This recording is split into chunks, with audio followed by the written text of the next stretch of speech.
Hi, I'm Michael, your host. Welcome to The Journey. Today we're going to be talking with Liz Murdoch with Talking with the Dogs. What does it mean? Well, stay tuned and we're going to find that out real quick with Liz. I want to say welcome to everybody in the room. Thank you for joining us today. Today I have Liz. Liz is an animal communicator here. She works with many different clients talking to their animals here and there. I met Liz here on Clubhouse and she's just incredibly sensitive and super intuitive of what's going on with you and your dog. So with that, I would love for Liz to say hello. Hi there, everyone. I'm Liz. I receive messages intuitively from animals. I started off doing it. Well, I've understood dogs my whole life and other animals. And in my training as an animal communicator, the teacher in one of the programs I had signed up for said, okay, now we're going to do death and dying. And I was like, okay. And I had never really thought about being able to talk to an animal that had crossed over. But as we spent days learning about it, I realized that it came quite easily to me and I could do it. And I've been doing it now for quite a few years. And I help people make sense of what their animals want them to know, whether about the process or I had a client yesterday whose animal wanted to explain something to her. And I just share the information. A lot of it, I don't know the meaning of it. I will say to the person, is this making sense to you in any way? You don't have to share with me because a lot of the time people are moved to tears. And she's like, oh, yes, I know exactly. This is so helpful. So I help people from the animal's perspective, giving information. Claire, who is coming, I think today, shares information. She's trained in helping people in a more traditional sense of processing grief and other feelings. When you're talking to parents and you said sometimes it's difficult for them, how do you break through that difficult side of that when they're trying to figure out what's going on? They want to communicate with their animals, but they are in so much grief that they're just, how do you carefully unpackage that? They call me when they're ready. Sometimes people will reach out and I will explain the process and they will say, well, do I need an hour or half an hour? And I'm very whatever you are comfortable with. So by the time they've gotten to me, they know by the time that we have an appointment, they know that I'm just going to share what the animal wants. And it's very safe. It's really important to me for them to feel like they're not crazy for doing this. If they've never worked with an animal communicator, I will tell them we can do this on the phone or a Zoom call. The client that I had, I guess it was yesterday, she started crying a lot. And I said, if you're more comfortable, you can put the Zoom down or turn it. I don't need to see you to do this. She said, no, it's okay. This is really helping. So I think just by making them feel comfortable, that shifts it. And they want to know what I'm getting. And like this dog yesterday had messages, and it happens a lot, that I had never had an animal that had passed away share with me. So it's highly personal that I want them to have this information. So I just keep going. I'll say, I'll ask them if it makes sense so I know whether to clarify. But I just want to get them something because every time it helps them figure out something about how they want to continue living their life. Without this dog that was so important to them. So I want to make sure they're comfortable and that the information's making sense. And sometimes I'll say, do you want me to ask more about this topic? And like this lady yesterday, she says, no, I have enough on that. Just keep going and see what he said. I know that when you worked with Beth and working with her dog and her loss of her dog, she really had a clarity at the end of it. And it was really beautiful to see because I remember talking to her. This is before I even knew you. I was talking to Beth and she had just lost her dog and she was having such a hard time. And one of the things she was having such a hard time with, which you helped her with, was the fact that the dog was her partner's dog before they had met. And so she always kind of looked at the dog as not being hers. And she had a lot of guilt kind of around that, I think. And then after she visited with you, it was amazing to hear her after she talked to you. Do you see that breakthrough happening all the time? Yeah, there's often, yeah, she was like, well, it's really his dog. You're right. And I just got this knowing sense from this dog that had passed away that was like, oh, wait a minute, let's go back to that, because it's like I get tripped on words, whether that an animal says or a person says, or if I'm saying a word that I have sort of sensed from the dog, then I'm like, oh, wait, that's not the right word. So when she said something like, oh, well, it was really Tom's dog, I was like, wait a minute. It was like a stopping.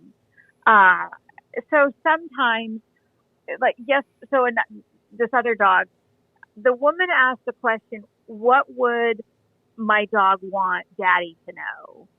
And I started getting suddenly all these different feelings. And I was like, well, and then there was something about when this man was ready to get information from the dog. And I was like, and I was describing it to her, what I was getting from the dog. But then I was like, wait a minute, I'm not saying it right. It's more like this. And as I sort of got the wording right, sort of if you're writing a letter to someone that's really important and you write it and then you're like, wait a minute, that's not right. I want to say it this way.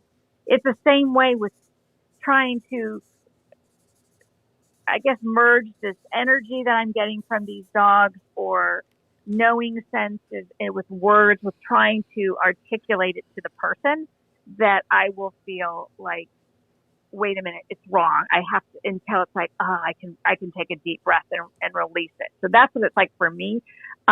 For the person, like Beth, when she said that, I thought, no, wait a minute, it's not right from her. With other people, people, and this is both with dogs that are alive and those that have crossed over, people make assumptions all the time. And it's sort of helping them shift. Like this client the other day said, oh, I know it was my dog's time. And I said, okay, well, let me just tune in. And I always like to know just very little about a situation or a dog or anything. And so when she said, I know it was my dog's time, I was like, okay, but your dog is saying it was still sort of abrupt. There was something that caught you off guard, but your dog wants to explain something to you about the timing. And she's like, well, I think it was pretty clear. And people, they get set in what they think. And so that's when I sort of have to be like, okay, little dog, let me know how it is you want me to explain this. And so I'll take a deep breath and then try and get it the way that I feel like I can have a deep breath and exhale and get it and articulate it so that the person, if they don't necessarily buy into it at that moment, I've given them something to consider that usually it's within the next 5 minutes. They're like, oh, I see that.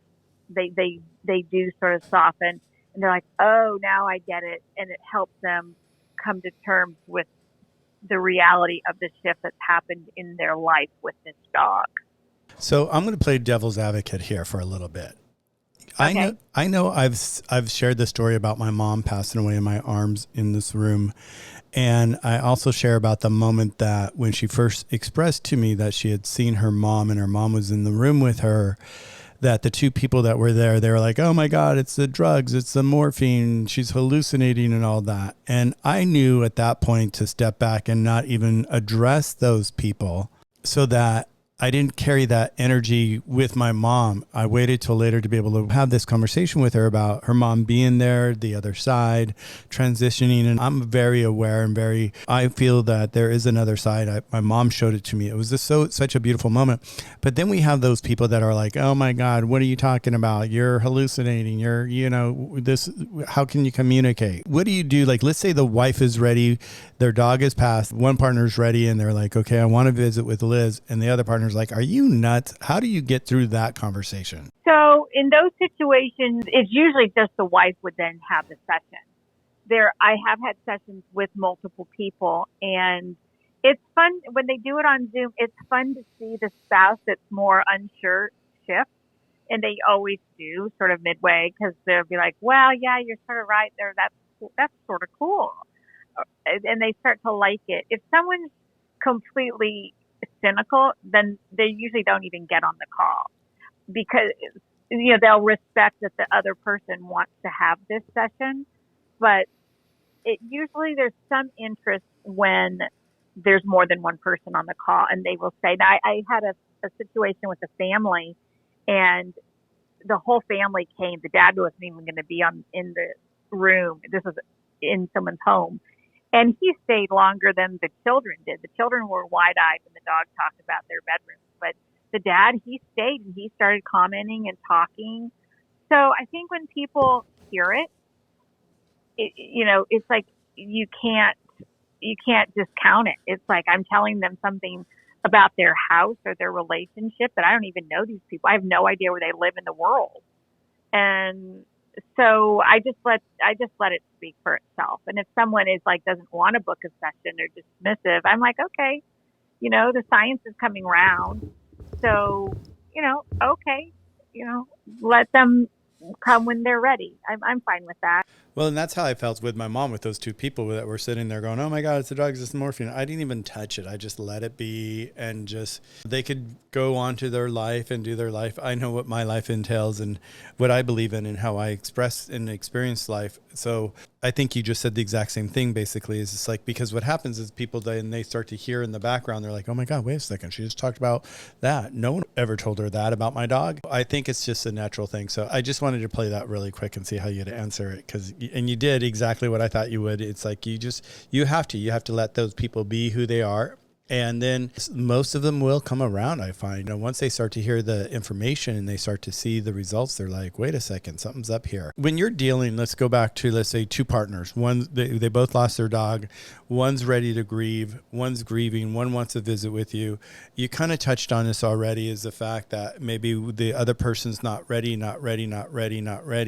Do you find that puts a stress between the grieving process for one partner versus the other partner? Or does it really help by the one partner being able to go through their grief and be able to, the other partner sees that they are being lifted of this weight that's been on their shoulders? And do you ever see them come back to you for a second reading? Yeah, people have second readings all the time. Some do them like the following week. They just want another one, or some will wait 6 months.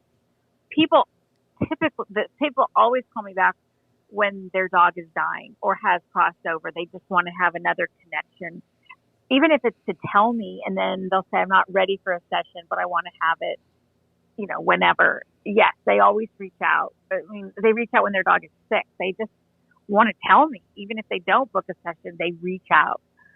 So, yeah, it depends. When there's two people who care for a dog, they always have a different relationship anyway. I mean, I will talk to people who, it's like when you have two dogs. I have three. They all have very different personalities. But when two people live together and have a dog, or even if they don't, because I'll say, well, wait, there's another woman involved in this dog's life. And they'll say, oh, yeah, that's grandma. He goes there every week or every day during the weekday, something of a dog. The dog will bring up the person, and they often have a very different relationship with people, just like people can. And so if person number one is grieving and wants to book a session and has whatever emotions that they need to connect with me and this dog about, that doesn't mean that person number two is blocked or needs to. They might never need to, or they might not be ready. It depends, and that's fine. So I find that people who reach out to me usually have a partner who is accepting of it. They've always had that. I would say that's my ideal client. If they have a partner in their life with the dog, the partner is always accepting if they want to go talk to an animal communicator. Even if they never have, they're like, okay, give it a try. It's the magic of life, of like us connecting with people who believe in the same thing that we do and live our life the way we do. And I think that's exactly what you're describing there. And I didn't realize until just now. And I know we've talked about this. A lot of people will contact you prior to their dog passing or transitioning just to kind of see how they're doing, huh? Yes, yes. They want to know, is it my dog's time? Or what can I do to help my dog? And just get insights. And again, I don't like to know what the issue is. You know, they can tell me. I think people are pretty good when they book a session. They know what to expect, and I set the expectations in my confirmation letter. But I'm like, don't tell me anything, because I want them to know that if I say, oh my gosh, your dog is showing me he's tired of the car rides to the vet, he really doesn't want to go to the vet anymore. Then because they haven't told me anything, they can say, yeah, he hates the vet. We've been 6 times in the last 2 weeks, and I was thinking he didn't like it. So it's better. So it's good that way. I can give them, I've told them, I remember this woman, a cat was red. I said, oh yeah, the cat's body is just, it's like he's not even in it anymore.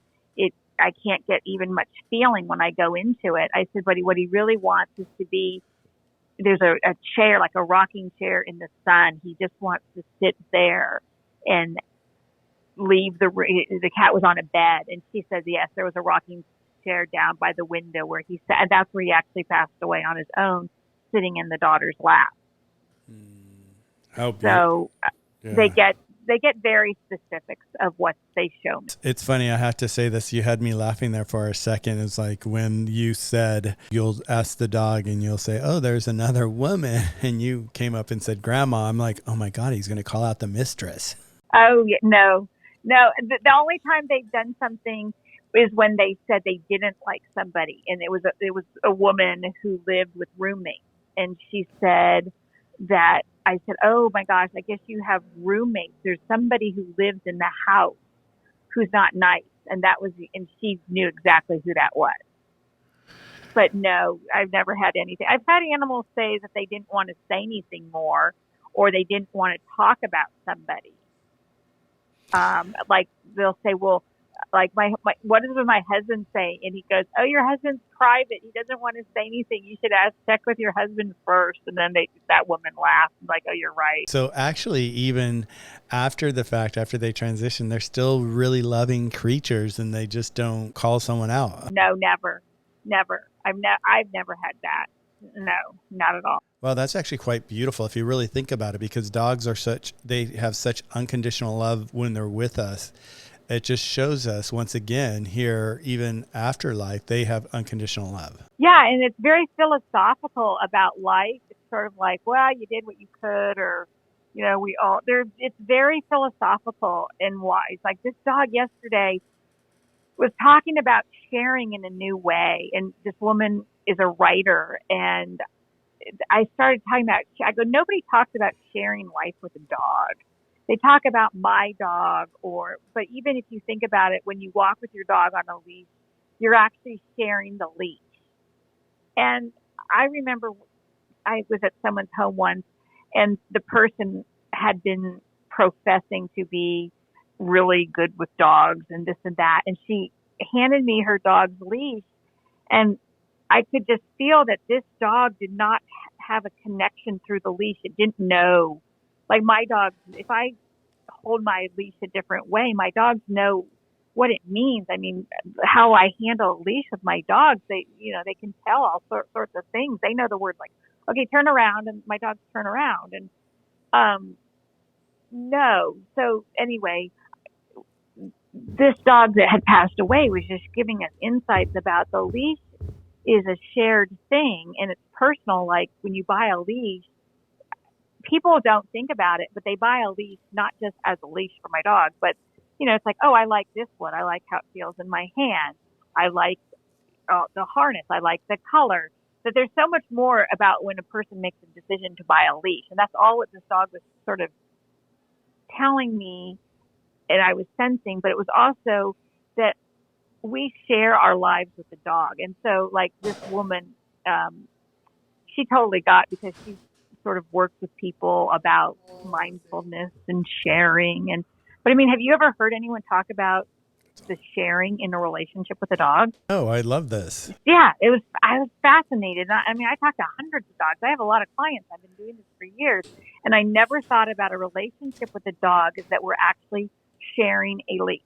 When we're walking down the street, the dog and I are sharing a leash. So it's just those kinds of things that make me love doing this, because the dogs share, and this is a dog that had passed away. And it just shifts my understanding of dogs, and it helps people because, she's going to go out and do something with all these stories that she has of how she shared her life with her dog. It's pretty beautiful when you share this, what you're talking about right now. It's like, 'cause like we as humans, we don't think as like we're sharing the leash with our dog. We've got our dog on a leash, and it just, once again, there they are once again showing us unconditional love. Yeah. And teaching us new ways of living. Like I get a lot that dogs want cold water, and I worked with a lion once, and it was explaining about the difference of fresh meat. And I mean, I didn't even know I was going to be talking to a lion this particular day. And I was like, wow, it says it like fresh meat. It didn't used to get fresh meat, and it makes a difference. And it really is appreciative that its new caretakers are giving it fresh meat. And I was like scribbling all this stuff. And it turned out that this lion had been abused in a bad situation and was not getting well fed and was malnourished, and it was getting fresh meat. So it's just fascinating. It's fascinating. Well, it really is, because it's like talking with the dogs. I mean, what a new spin for me, for you, is the fact that this is just, it's a big world, actually, Liz. Yeah. When you really think about the possibilities and what you do and how you can help people and set people up to win with their dogs. And this, I mean, just the whole level of communication of how sometimes we're so off as being humans, and yet our dogs are so always in alignment and spot on and just being who they are. Well, yeah. And the thing is like people say, oh, and I understand like our culture is, I mean, I've been in a pandemic with 3 dogs, and, we want to have our dog babies, those of us who don't have children, or, our family and our friends are now all over the country or the world. And so dogs have become family, and a lot of people want to baby them, but you can't have it, we can't ignore the fact that there are dogs, like a 2-year-old dog can go find the place where, a fire was started, or the epilepsy and all the intuitive ways dogs work and are trained.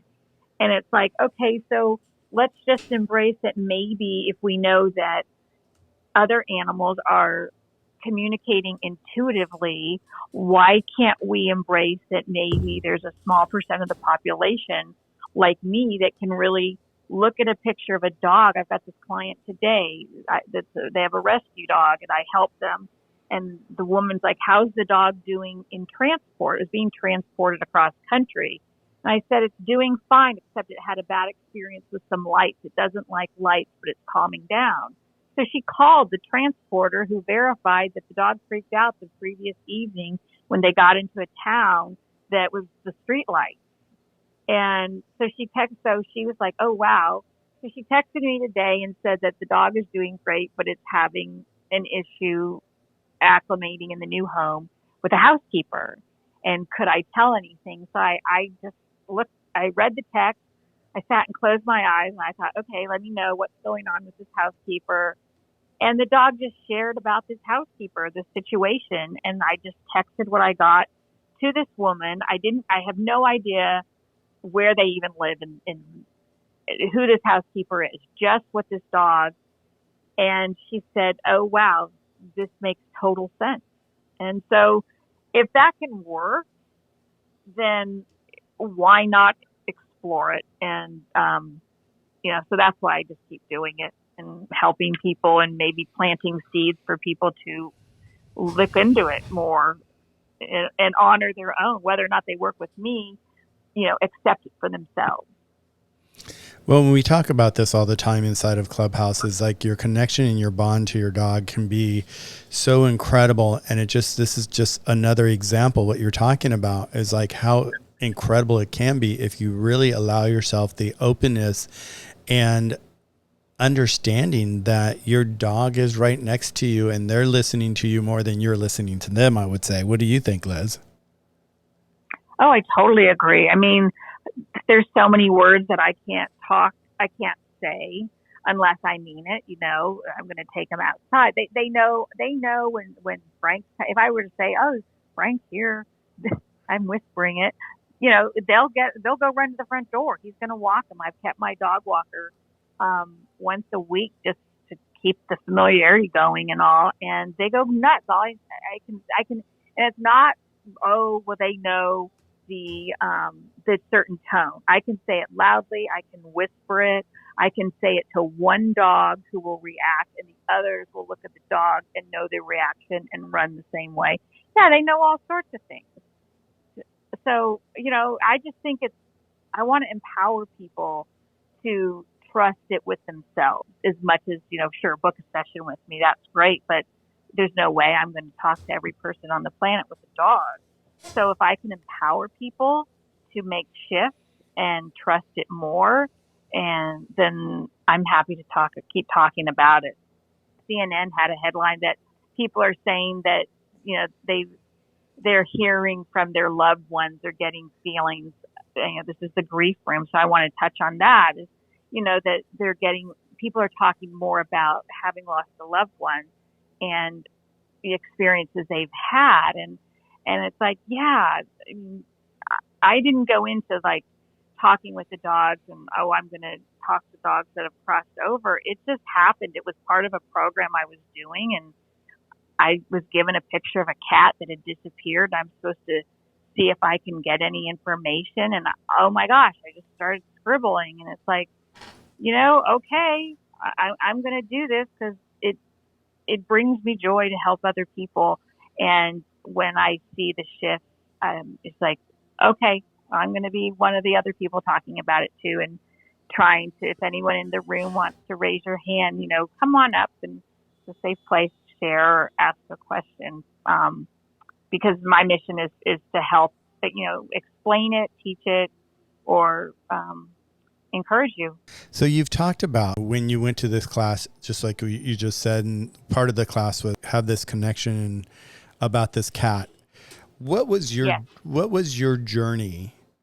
What was your journey that brought you up to this moment for you to take this class or to start this education, communicating with animals? What were you doing before? Okay, so I've done a bunch of different things. I'm one of those people that I'd worked with dogs my whole life. I won the blue ribbon when I was about 8 years old in dog training. I understood a dog when I was in kindergarten at show and tell, but I never thought anything different. And then I wanted a puppy. That was my reaction to the dog that didn't just want to have a bow in its hair. I wanted the dog so it could be a dog. And so I finally got a dog a couple years later when we moved, and I just took to dog training. It was so easy. But I took that class. So it was later as an adult. Professionally, I went into education and communication, and I wanted to do multimedia and create curriculum teaching people really about communicating with each other across cultures. And so that's what I was doing professionally and listening to each other. It was later that we had a dog that passed away, and we ended up fostering, and I got involved with rescue because I said, I'll foster. I'm not ready for a dog. Well, we kept that dog, and then we kept the next dog. We had 3 dogs. And so I volunteered for the rescue, and they wanted me to evaluate dogs because when you're adopting a dog through a rescue, a reputable one, I had to fill out an application and all my background. So they've gotten to know me. So they said, can you go interview some dogs? So I did, and they found that I would meet a dog, and then I'd sit and write a description, and they were placing these dogs better than they had previously. And I was because I would have a knowing sense, oh, this dog wants to be like, someone who's home all the time would be really happy who works from home, or this dog wants to go on like hiking adventures. Because most people who are handing over a dog are not writing a page long of what the dog wants. They're sort of done with the dog. So I would write these things about this dog that I just knew from meeting the dog. So when I left that position, I moved to Southern California and I missed it a lot. And I was at a church actually. I had found something about grief, and my mother had passed away. So I relate to you, Michael. My mom had passed away, and I was on Facebook, and someone was giving a talk on grief at this church, and I was like, oh, that could be good. And I looked up where the church was, and it was right around the corner from where I live. And I was like, oh gosh, I have no reason not to go. I should go. So I went to the church, and they were talking about grief. And in the courtyard, there was, tables, churches, afterwards they had different tables. And there was somebody having to sign up for an animal communication class. I could not give that woman my money fast enough. I was like, I want to do this. So that's what got me, like, I just knew I wanted to do this. And I went, and it was so, same thing. They hand around a picture. I think most classes do that. You hand around a picture with a partner, and then you say what you get. And most people get maybe one or two things. They like to be outside. And again, I just got all this stuff. So I knew I'd found my calling. It was very clear. So I thought I'll do it as long as I get to the point like, okay, this is crazy. I'm just going to go get a real job or something. But that's yet to happen. I'm still doing it. And you're still doing it. How long have you been doing this now? I would, it's now about 5 years as a professional with a business. When I was with a rescue, probably 13 years. Yeah. And it's brought you so much joy, I could tell. I do. There's nothing I'd rather do than talk with the dogs. It's so, sometimes I'll take a break. I'm busy, my schedule. So I'm like, so a week might go by and I haven't talked to any. And then it's like, I'll get a booking. It's like, oh my gosh, I've got a booking. I got to do this. And like this week I have a really busy week with it. And when I come back to it, when I've taken time off, to me, time off is a couple of days where I haven't talked to someone I don't know's dog or cat or horse, whatever. And it's like, yeah, it just flows. So I just love doing it. Yes, I do love doing it. And I love talking to you like this and just getting to know you even more. When you first got out of your class and you're like, okay, this looks like a direction I'm going to do. I love spending time with dogs. I love dogs. Can I really do this? Did you have that thought? You're like, is this really what I'm going to be doing? Did you even where were you with you?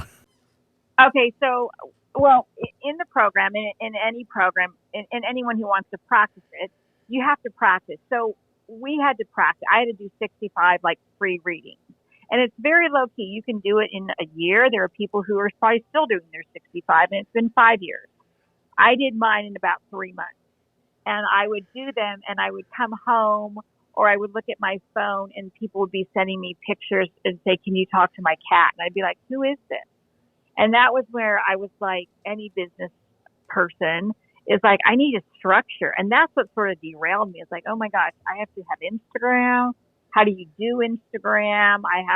What should I name my business? Should I trademark it? The whole business side of it. But, no, I think, so then I was sitting at my table, and I had a day where I had a bunch of sessions back to back, and I got off the phone. I was like, I can't just talk to dogs. I need to do something with this information that I'm getting. That was like the big thing, is that I can't just be like a therapist or, there are people who just talk to a few dogs a month and they're fine. You figure out what your calling is. And mine was like, I can't just talk to dogs and not share this information, like the idea of sharing the leash I felt like I needed to advocate for the dogs. And that was just such a big turning point for me and I think it's true. Like we can train, somebody can be into dog training, and you train your dog to sit and stay or whatever, but then what are you going to do with the dog? It's not just about getting information or doing something. So I think that's where my business started to change, and I developed this podcast, talking with the dogs. I've got this guest, Bastian, who presses the buttons, and I'm posting that tonight. And this guy is a character. Everyone should go to Instagram, look up Bastion, the talking terrier, and what these dogs are doing, and that they clearly know. And Bastion, he'll want a treat, and his mom will tell him he has to wait or something, and he'll literally like roll his eyes or stomp off. And it's just, I think when we show connecting the animal communication, whether it's just we notice from the body language or a knowing that we get, is that I just feel like there's more to it. And for me, it's also sharing that. And so that's changed my business. And that's when I knew I had to do something more. And what about your family? How does your family feel? Oh, they're used to it. So my daughter is 20. She grew up with it. She's so blasé. She'll laugh when I tell her, like, I can't believe the dog said such and such. But she's grown up with it. She used to wait in the car while I would go meet these dogs, and she'd be like, do I have to come? And if she thinks it's cool, she'll say, can you tune into me? My dad, I was a little nervous telling him what I was going to do. And he was like, oh, well, that makes perfect sense. You've always had such a special way with dogs. So they're totally fine with it. Everybody is. They all want me to talk to their dogs, my friends. They'll send me a picture of their dog. Do you get to the point where you're like, wait. I know it's funny with me being on Clubhouse and learning so much about dogs and raising dogs and training dogs. And I'm not a dog trainer, and I'm not going to be a dog trainer. That's not my goal. But it's like I've learned so much here in Clubhouse that when I do go somewhere with my partner will be like, okay, can you turn off the dog? Can you turn off Clubhouse? Do you get that when you're with your family? Do you? Because like when I go somewhere, I'm so passionate about what I'm doing and the information that I get to share with people. I don't turn it off. And my partner's like, well, can you turn it off for a little bit? We're at dinner. So yeah, it's funny though, because mine is about receiving information from dogs. So I get dogs that come up to me and want to talk. And it'll slow us down sometimes when the people are apologetic. Like, oh, I'm so sorry. Come on. And I'm like, oh, it's okay. She just wants to say hi or something. I don't say I'm an animal communicator, but it slows us down sometimes. I'm amused by it, but this happened yesterday. I went to like a farmer's market, and there was a family with two dogs, and the little boy was about 7 or 8, and he had the leash and he was hitting the dog. And I looked, and he kept swinging the leash at the dog, and the dog was a little white fluff ball. And I looked around, and I'm like, do I say nothing? And then I'm like, no. And I was like, and so I finally, it just burst. I said, oh, please don't do that, given looks like his dog. And the woman turned around and glared at me. And I'm so sorry. I work with dogs. I said, I was just concerned. I'm so sorry, because I was correcting the child. So I knew it was sort of wrong, but at the same time, I felt bad for the dog because I know where those things can escalate. And it was a conflict. That was really hard. She just glared at me. It was very uncomfortable. And she defended the boy by saying, it's just a soft leash. And I didn't say anything, but that was really hard because, as you know, we talk about this kind of thing all the time on Clubhouse and how people treat dogs and how to prevent things. And that was hard. Yeah, we have a friend that just got a puppy, and it frustrates the hell out of me because I did a lot of work for him in the sense of like I wanted to find him a good breeder. I went through Clubhouse. I reached out to so many people. Before I knew it, went to a backyard breeder and bought a dog. And when he brought the dog home, you could tell that he was malnutrition. He was dehydrated, and I just felt so bad because it was like all the stuff that I had learned and I tried to pass on to him and he didn't accept it. And now every time I see him, I'm like, okay, how are you doing this? How are you doing that? And then now I have to like, okay, Michael, it's like with me with design, when I walk in someone's house, I know I can't say anything until someone asks me, because I've gotten myself in so much trouble by talking about somebody's house before they even ask me what my thoughts are. Being a designer, I'll walk in and like, first I'll go, oh, you should move your sofa 3 inches this way. The feng shui would be better if you move that mirror over here. And then I've learned not to say anything. Do you find yourself censoring yourself? That was the biggest time. I will tell people that I don't tune into their, it's true, I don't tune into their dogs unless they ask me to. So, I have another friend who she put on a electronic shock collar on her dog. We were going for a walk, and she goes, "Oh, you probably think this is really bad." So I said to her, I said, "Well, all I can really say," and I didn't say all I can say is, I said, "I can tell you that most people don't know how to use them correctly." I said, "That's what I am aware of, is that most people don't use them correctly." So she listened, and she bent down and she adjusted it. And, I don't think she said anything more. She used it once, but she checked in with me a couple times. She practiced on the walk, doing some training with a cookie kind of treat.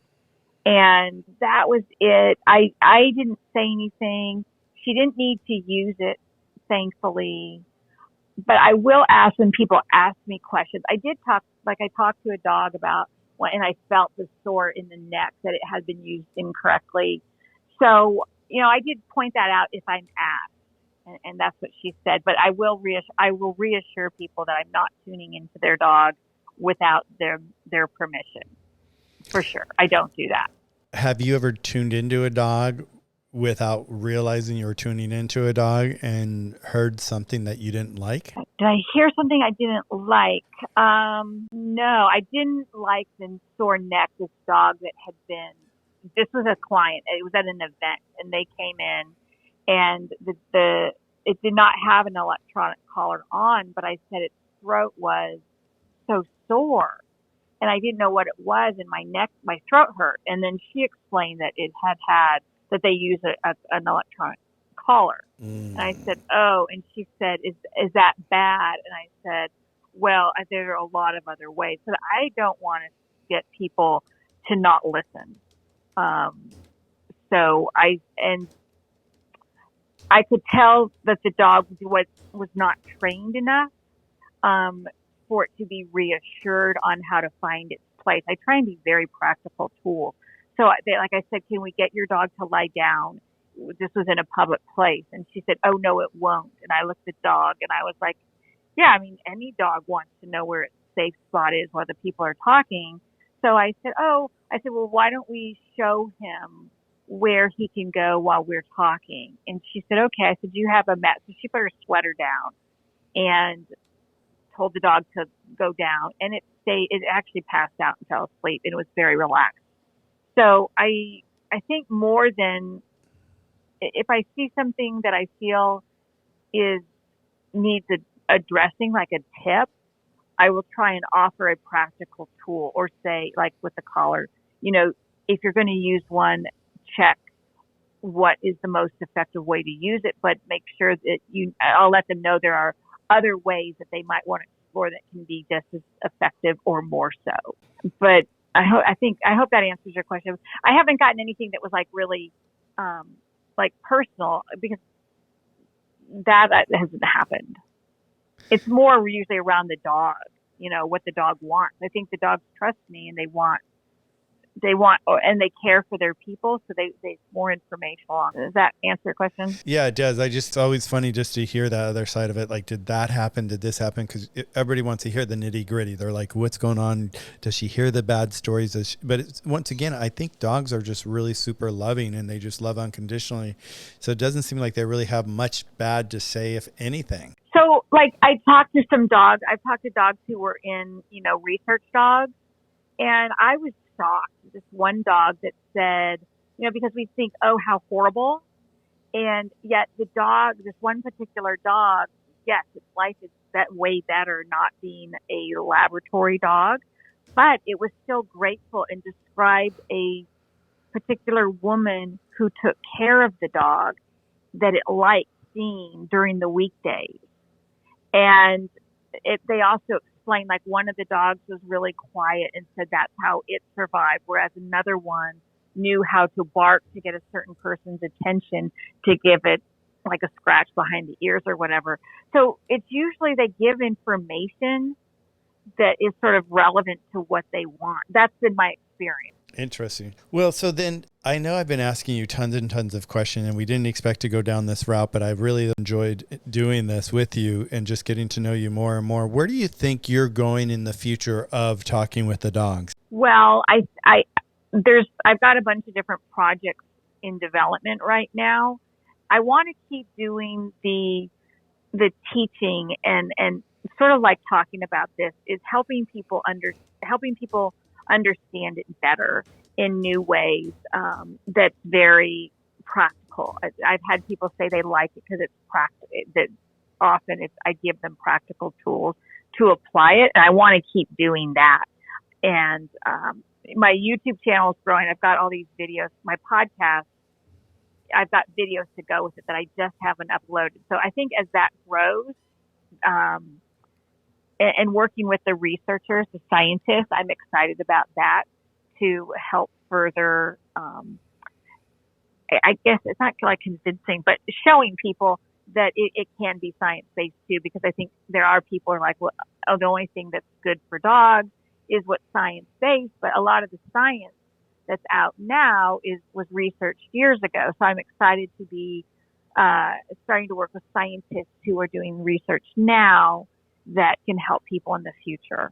So that's where I'd like to keep going, is continuing to grow this into something like how we're embracing doggy body language, to embrace what I know from my dog, and that we're receiving information and people are open to it and using that information to enhance the relationship with their dog, or what they're doing with their dogs as partners or teams, or even if it's just as a family member. And I think that's so brilliant because, like you said, in the last 10 years, 15 years, the research has been completely different. And what I'm seeing here with people like yourself on Clubhouse is that there are all these new researches going on about our dog food, with training and with communication. And I think what you're on is like such an important topic, because I think there's so much more to our dogs than we even give them credit for sometimes. And I think you've really tapped into it in the sense of being able to communicate with them. Thank you. Yeah. And I mean, there's other animal communicators out there, and it's interesting because I haven't found another one whose focus is the dogs. I love the cat chat rooms on Clubhouse, and I love my cat clients. But a lot of animal communicators are focusing on it sort of generically, and I'm embracing it with the dogs and the cats, like the pets. And so I really find it quite satisfying, and I'm just going to keep doing it and being open to where it leads as well, because it served me well. Thank you for asking all these questions. Yeah, definitely. I'm here with Liz. She has a podcast called Talking with the Dogs. She communicates with dogs. And I decided I'd just have this conversation with her and just really break down to see who Liz is and what she does with Talking with the Dogs. And it's been quite fascinating. And I'm happy that you guys are joining us today and hanging in there with us and listening, because there's so much here to learn. And I think there's so much more that we're learning. And I'm always learning from Clubhouse. But just like what we're talking about today, Liz, is that what I'm seeing here with what you're doing is that you're tapping into an insight of communication that I think most people never have. I think some people have it with their dogs, or a lot of people have it with their dogs, but they just don't realize it, because you've heard the stories where you'll be with somebody and they'll be with their dog and you'll just see them look at their dog a certain way, and they don't have to say a word and their dog gets what they're saying. And I think that communication is so prevalent in our relationships with our dogs. We just don't develop it enough to really have it so synced in, like with what you're doing. Oh, yeah, probably not. I'm just so used to it. I mean, I'm just so used to it. But I want, like I said, I just want to help others know that they can do it too. You know, I did animal assisted therapy with one of my dogs, and we worked in a rehab center for a handful of years, and we worked with so many different clients, and it was fascinating how I could look at him and know when he was done, or he wanted to go have a drink of water outside, whatever. And I've talked to people who work in partnership with dogs in working situations, and they'll often attest to the same thing, their knowings with their dogs, just by looking at them, that they just know, and they rely on that in a work situation. And, it's something that it's like I sort of want to help people who are struggling at home, because I've seen the side where these wonderful dogs, just because somebody got married and they're having the baby, and one of the spouses who loves the dog but is not really as much of a dog person and is now concerned about the baby, has decided that this 4-year-old dog needs to be rehomed. And it's like, what? No, it doesn't. But they've made their decision, and it's like, ugh. And I just want to help people that, it doesn't need to be that way. My daughter grew up with a 135-pound lab who refused to take a Cheerio out of her hand for risk that he would grab it. He'd back up. He'd sniff it, he'd lick it, and then he'd back up and look at me like, okay, can I just have it? And it's like, we can do that. And so, again, here I am. That's my mission. Do you think, I love this because you talk about your daughter, do you think she'll follow in your footsteps? Oh gosh, she considers dogs siblings. No, she's not a dog person. It's funny. No, she may have a dog when she'll take them out, and she knows what they want. But one time I wasn't home and she was home midday, and she goes, they're looking at me barking. What do they want? And I was like, oh, they're hungry. And so she fed them and they went back to sleep. No, she has her own gifts and interests. No. I think because she's an only child, they definitely have been her siblings more than like she's going to have a career working with dogs. So who's your partner in crime that's going to be working with you as you get busier and busier? Because I could only see that happening. So that's funny. Okay, so the thing is that goes with intuition, and I teach it, and I will be doing more teaching, is like mindfulness. Like I have to, if somebody were to book a session, it's like almost 7:00. Say somebody booked a session at 7:30. I don't think you can right now, but if my calendar's not updated, then it's like, oh gosh. So I've learned to get it. Sometimes that happens. It's like somebody's booked a session. I haven't updated my calendar and they paid and it's all set up. And I'm like, oh, I can tune in very quickly. And it's because I've honed the mindfulness. And so part of mindfulness and knowing what you want and growing your business is, so I was thinking that same question, and I've been looking for a VA or someone to help me, or should I get, a high level person?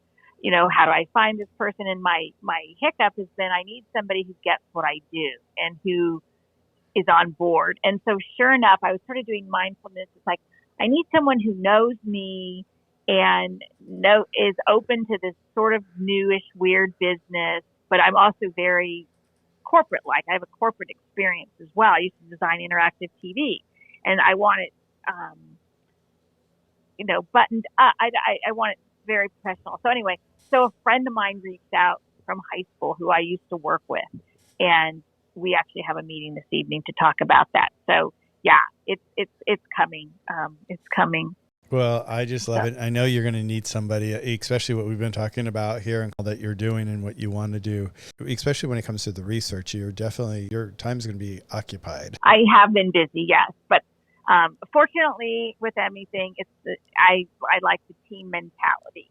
So I'm not trying to do it my own. And I like that I can collaborate with the researchers and let them do the heavy science part, and I can give them my experience and they can help fit it in. So I'm excited for all that. Me too. I'm so excited for you, Liz. And I'm so excited that we had this conversation, had this opportunity to talk like this. Thank you. Me too. I think it's great what you're doing, Michael, all the different people and helping build this village for dog people, because I think a lot of people before were sort of going at it alone and not knowing. And I think it makes a difference to people working or living with dogs to be in sync with the village and get support, whether you've got a puppy or you have a dog that has passed away. and you don't need to suffer in silence with grief and guilt, and just, find a dog community where you feel is the right fit for you, anyone. Thank you, Liz. Yes. And you're part of it. We're all part of it. We're part of the team. We talk about being the team all the time. With that, we're at the top of the hour. Thank you for being here. As always, I really enjoy hosting this room with you all the time. Grief is love. This has been an incredible conversation. There is different ways out there to communicate with your dogs, and Liz has found it, and I just adore her for it. So thank you, Liz, for being here and hosting this room with me tonight. You're welcome. You're welcome. Thank you so much, Liz. And yes, this will have its own individual name, and it is going to be Talking with Dogs, a conversation with Liz. Okay. Sounds good. Beautiful. Well, everybody, thank you so much for joining us once again here in Healthy Paws and listening to Conversation with Michael and Liz today. It was really wonderful. I'm Michael, your host. Liz, our guest host. That's what I always call it. She's one of my favorites here in Clubhouse. If you're not following her, be sure to follow her. Thank you for following me. Be sure to go ahead and check out YouTube. You're going to love it. It's something great for the gym. It's something great if you're just sitting there working, sitting at home cooking or something like that, and you want to listen to another one of our episodes that we've done together. There's already 26 up there, so there's tons to dig into. And for me, I find it fascinating that I find myself I'm surprised that it keeps my attention to it. It's funny, Liz. It's really funny because I sit there in the gym and I listen to a whole episode and I'm like going, oh my God, I'm done with my exercise. But then I'm like, oh my God, I just learned that about dogs. Yeah, it's amazing. It's amazing. It's great. It's great. Well, you're talking to so many important people too. Yeah, I try to switch it out to all these different topics. So it's really kind of like information that's today, basically. It's not 10 years old. It's everybody that we've been meeting here on Clubhouse, and they're so right. Yeah, it's live, real.